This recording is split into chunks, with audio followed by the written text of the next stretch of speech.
His Excellency Mr. Onkokame Kitso Mokaila, Minister of Environment, Wildlife and Tourism of Botswana.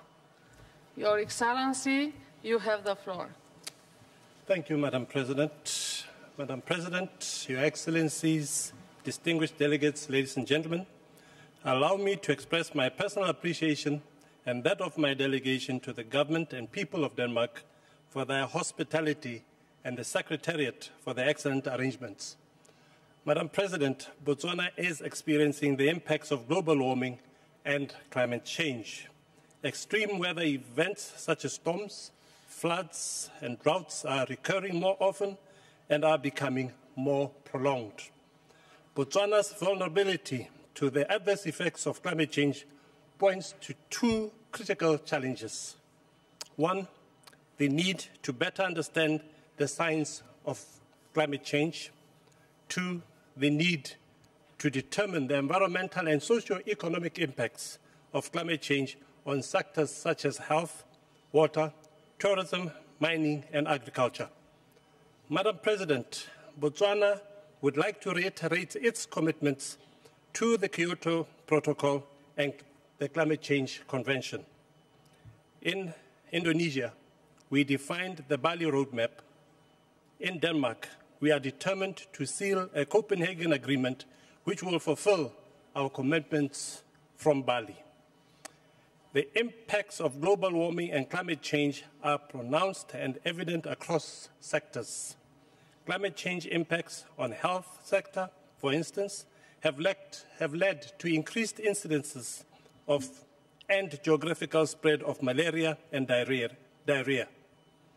Similar patterns have been observed in a variety of pests and diseases in the arable and livestock sectors. Botswana needs to adapt to climate change, but this comes at a cost indeed to other development programs. Although Botswana has no binding requirement to reduce its emissions under the Kyoto Protocol, we do aspire to develop a low-emission economy and become more carbon efficient. However,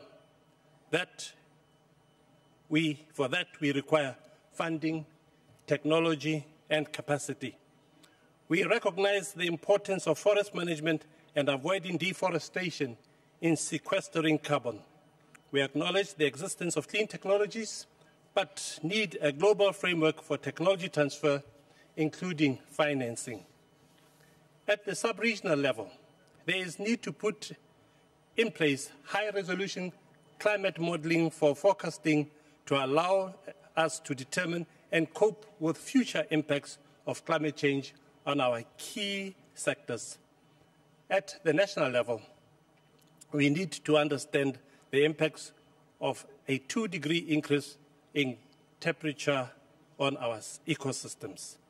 We therefore call on Annex 1 parties to fully support our capacity building effort to enable us to develop our solutions to climate change challenges.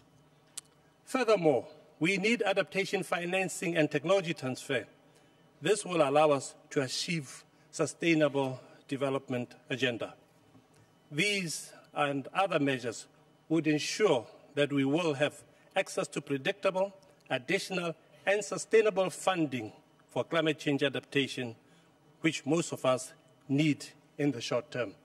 In conclusion, Madam President, whilst we need adaptation funding immediately, we would like to urge our development partners to consider that only a long-term commitment to adaptation financing will allow us to attain sustainable development.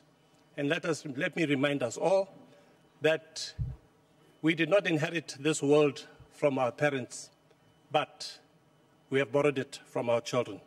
I thank you, Madam Speaker.